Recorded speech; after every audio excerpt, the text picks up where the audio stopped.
Bortzental personak eta enpresak 270 milioi euro zor dizkioten Nafarroari 2018ko zordunen zerrendaren arabera. Arrazoi personalak argudiatuta utziko dio Iriartek UPNeko parlamentarizatariaren ordez Mariano Herrero sartuko da.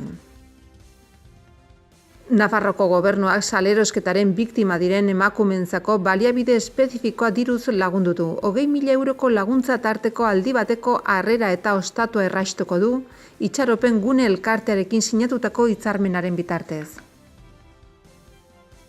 Izkutupeko ostatua eskaintzen zituzten 107 turismo apartamentu berri legeztatu dira Nafarroan. Guztira gaur egun 685 turismo apartamentu lan egiten dute. Onartu berri den hondakin eta fiskalitate lege proiektu berri bateri esker, Nafarroan plastikoaren erabilera debekatuko da 2020tik aurrera. Espainiako aurrekontu orokorretan Nafarroarentzako Eusko Alderdi Jeltzaleak zuzenketen bidez aurreikusiak zituen inbertsioak atzera bota behar izan ditu Aitor Esteban diputatuak esan du UPNek eragotzi diela halakorik negoziatzen. Nafarroko zerga ogasunak asteartean argitaratu du webgunean zordun nagusien zerrenda. Foru komunitateari guztira 270,7 milioi euro zor dizkioten, zor hori geroratuta edo deuseztatuta ez daukaten 580 pertsona fisiko eta juridikoa bilduz. Zorrak bezaren eta atxikipenen ordainketekin lotuta daude nagusiki, izan ere zordun gehienek enpresa eta lanbide jardueretan dihardute. Zorretan dauden personen eta erakundeen sektorei dagokionez 42,8% higiezinen eta eraikuntzaren sektorekoa da. Guztizko zorraren 49,9%. Atzetik daude alde handiz ostalaritza zerbitzuak guztizko zenbatekoaren 8%. Zerbitzu profesionala 7,6%, ibilgailuen garraio eta merkataritza sektorea 14,6 milioieko zorrarekin eta elikagaigintzari eta produktuen banaketari lotutakoa 14,5 milioi zor dituztela. Zerrenda honetan sartuta daudenen zerga zorrak 120.000 eurotik gorakoak dira, hoietatik 126 persona fisikoak eta 454 persona juridikoak dira, eta 13,6 zordunen konkursoan deklaratuta daude, hau da zorraren 270 milioi euroko zenbateko horretako ia 4 eurotik bat, Nafarroko zerga ogasuneko zuzendari kudeatzaile Luis Esainek prentsaurrekoan jakinara zituenez. Konkurso prozesuek eragindako zorrei dagokionez, kasuak kasu merkataritza arloko epaitegietan jarraitzen diren prozeduraren arauen arabera kudeatzen ditu zerga erakundeak. Konkursoa deklaratuta ez duten hartzekodunei dagokionez, ogasunak premiadun prozeduraren bidez kudeatzen du zorren kobrantza, dagozkion errekargoak eta berandutze interesak barne. Horretarako zenbait administrazio baliabide ditu, hala nola egon daitezken ondasun eta eskubiden enbargoa eta erantzukizuna hirugarrenei ematea. Hala uzten duten premisak atzematen badira. Zorra kobratzea ezinezkoa den kasutan espedientea baliogabetzat hartuko da eta azken finean zorra preskripzioz iraungiko da. Helbide fiskalen arabera zorretan dauden personak eta erakundeak Nafarroko 104 udalerritakoak eta foru komunitatetik kanpoko beste leku batzuetakoak dira. Gehienak, hau da 176 guztira, Iruñekoak dira eta guztizko zorraren 130,5% dute. Hau da, 82,5 milioi euro. Hoien atzetik daude Nafarrotik kanpokoak 31 eta 6,1%. Tuterakoak 35, Mutiloakoak 16 eta Noaingoak 15. Aurtengo berritasun nagusia 2018ko neurri fiskalei buruzkoa zordunen zerrendan sartzeko zenbatekoari dagokio. 250.000 eurotik 120.000 eurora murriztu baita delitu fiskalari dagokion kopuru berera alegia. Ondorioz aurtengo zerrendan 2017an baino 274 zergadun gehiago eta 32,7 milioi euro gehiago daude. Gainera, iaz ez bezala zerrenda hau argitaratzeak personen naiz enpresen zorrak preskribatzeko epea eteten du. Aurtengo zerrendan bildutako 580 zordunen artean 288 zordunek 250.000 eurotik gorako zorra dute, eta 282 zordunen zorra 120.000 euro eta 250.000 euro bitartekoa da. 2018ko zerrendan lehendabiziko aldiz sartu diren izen berrien artean 31 zordunek 250.000 eurotik gorako zorra dute, eta 272 zordunen zorra kopuru horretatik beherakoa da. Zerrenda hau 3 hilabetetan egongo da ikusgai Ogasuneko web orrian, persona fisikoen kasuan haien izen-abizenak eta zenbaki fiskala ematen dira. Persona juridikoak edo beste erakunde batzu badira, haien izen sozial osoa eta zenbaki fisikoa adierazten dira. Ez da inola ere jakinarazten Ogasunak kobratzeko jarraitutako prozeduraren egoera. Zerrenda baliabide elektronikoen bidez bakarrik ematen da eta beharrezko neurriak hartu dira interneteko bilatzaileetan ez agertzeko. Horrela, aipatutako 3 hilabeteko epe hori bukaturik ezin izango da informazio hori ikusi. 580 zordunei aldez aurreko jakinarazpena bidali zaie zerrenda horretan sar zitezkela adierazteko, hala ere ez du inork osorik itzuli erreferentzia gisa hartu den datan. Hots, 2017ko abenduaren 31an zor zuen kopurua, eta hori egin izan balu, zordunen zerrendatik kanpo geratuko litzateke.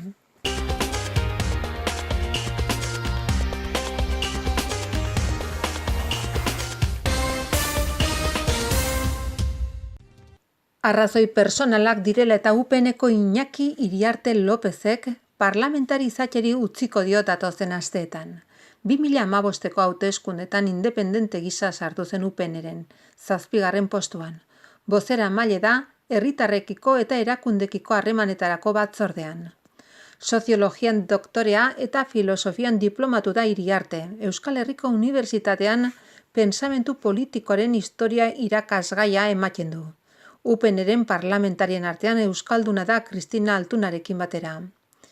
Ekainean izanen da Iriarteren agurra eta orduan Mariano Herrero sartuko da bere lekua betetzera.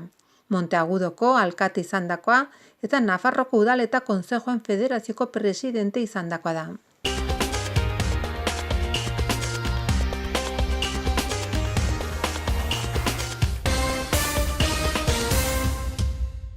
Herritarrekiko eta erakundekiko harremanetako kontseilaria Naollok hitzarmena berria sinatu du itxaropen gune elkartearekin, Nafarroan esplotazio sexualerako salerosketetatik bizirik atera diren emakumentzako aldi bateko harrera eta ostatua eskainiko duen baliabide espezifiko eta espezializatu baten kudeaketarako.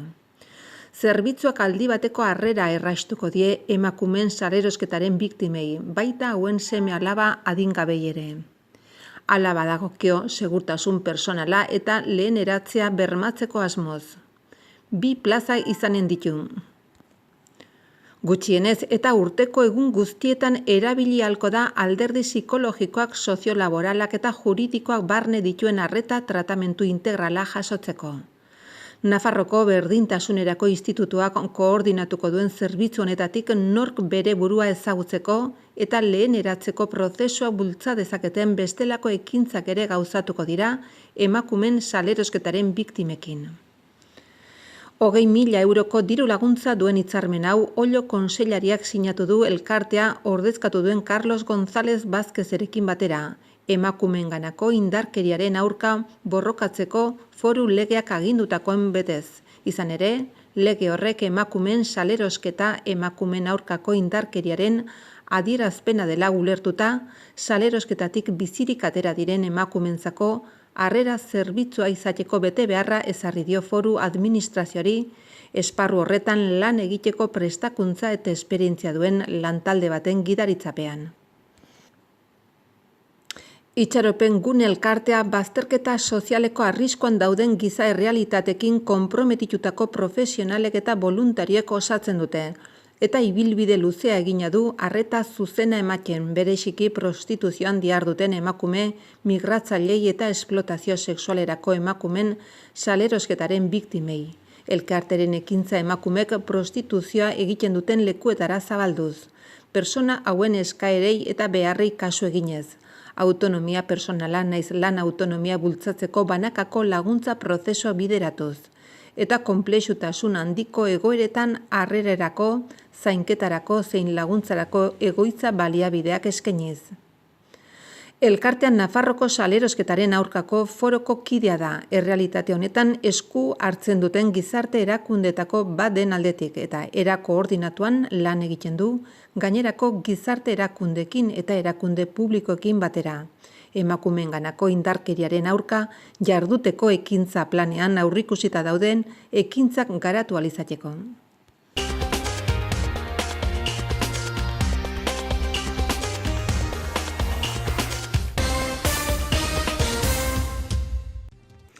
Izkutupeko eskaintza turistikoa kontrolarekin batera 107 apartamentu turistiko erregistratu dira Nafarroko Gobernuko Turismo Sailan, hauetatik 57 Iruñan. Gaur egun Nafarroak 685 turismo apartamentu baieztatuta daude, hauetatik 201 Iruñan daude kokatuta.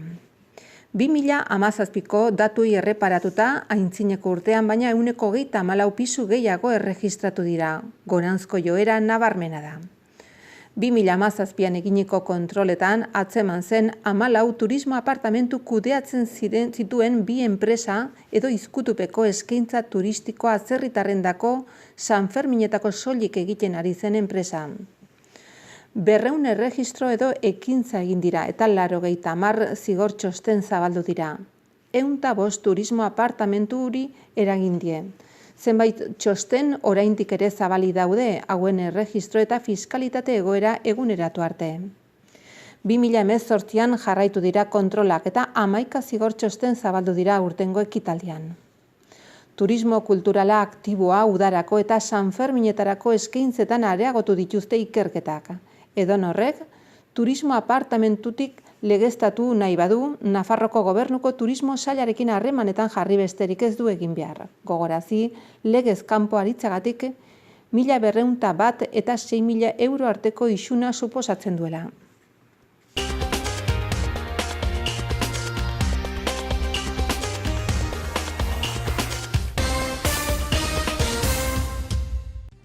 Landa Garapen Ingurumen eta Toki Administrazio Batzordeak onartu berri duen hondakinen eta fiskalitate lege proiektu berriak 2020tik aintzinera plastikoen erabilera guztiz debekatuko du. UPN, PSN eta Alderdi Popularrak pasaden apirilaren 12an aurkeztutako emendakinak ez dira onartu. Erabaki honen alde bozkatu dute EH Bildu, Geroa Bai, Podemos Aldugu eta Izquierda Ezkerra. Nespresso tipoko kafe kapsulak ere debekatuko dira. Azken hauek produktu tamalgarriak dira hondakinen tratamendu aldetik, daramaten plastiko gehi metalezko nahasketa birzikla ezinak direlako. Legea indarrian sartu eta 3 hilabeteko epearen barne plastikozko bolsak doainik ezin izango dira eman ez komerzioetan zuzenean ez eta online bidezko salmentetan. 2028rako kafetegi hotel jatetxeak zenbait produktu edari nahita nahi ez berrerabil daiteken materialez eginak izan beharko dira.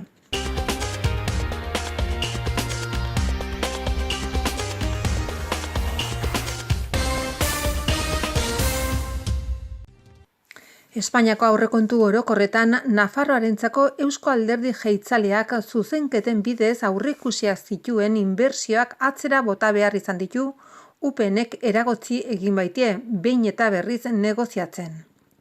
Interes alderdikoiak lehen etxi ditu alderdi regionalistak interes orokorren gainetik. Hala esan du Eusko Alderdi Jeltzaleko diputatua Aitor Estebanek. Hala, Nafarroaren kalterako jarrera hartu du Eusko Alderdi Jeltzaleak aurkeztutako proposamenen kontra eginez.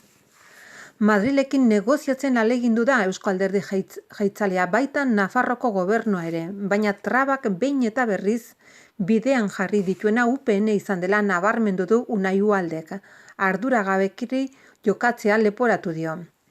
Eusko Alderdi Jeltzaleak UPNren zuzenketak onartu zituen, Nafarrentzat mesede izanen zirelakoan. Bestelako jarrera izan dute, baina erregionalistek eta oso haserre azaldu dira. Orain arte isilik mantendu dira, baina ez dute onartzen UPNren jarrera hori. Eusko Alderdi Jeltzaleak Nafarroarentzako egiten duen guztia geldiarazin nahian dabil. Eta zer nolako inbertsioak aurreikusi zituen, Eusko Alderdi Jeltzaleak zuzenketa horietan bada bi behintzat bai.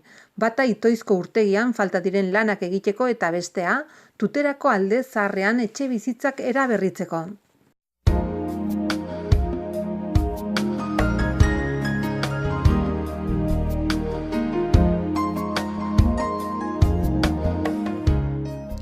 Zerua lainotxo agertuko da, tarteka oso lainotxu, zaparra da, txiki ertaina botako ditu, zenbait tokitan trumutxoak izan daitezke.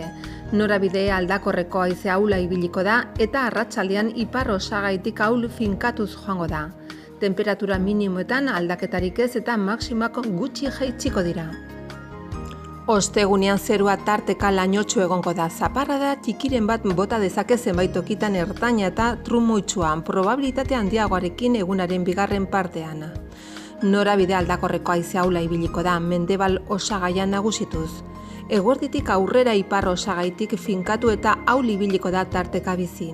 Temperatura minimoetan aldaketarik ez eta maksimoak gutxi igoko dira.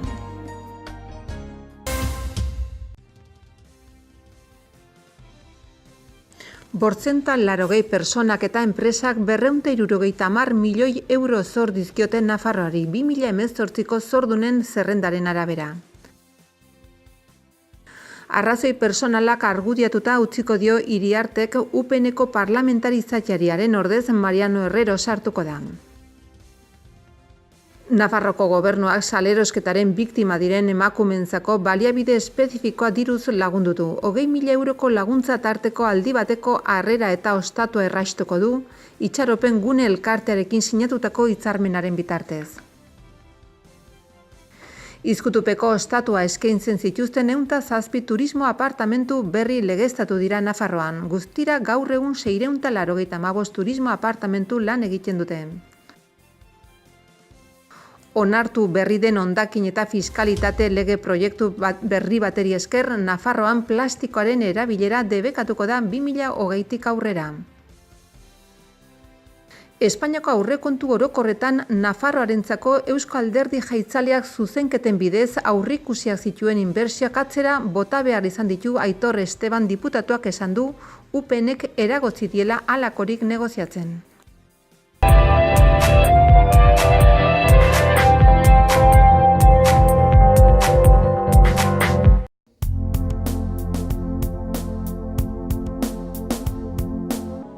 Gorritxon atsedenerako sistema hoberenak eta loaldi egoki batendako beharrezkoak diren produktuak aurkituko dituzu. 40 urte daramatzagu punta-puntako materialak eta marka hoberenak bezeroaren eskura jartzen. Deskansatzeko sistemetan aditua gara, sofak, koltsoiak, somierrak. Hurbildu eta eskuzabali jasoko zaitugu. Iruña, Gorritxo.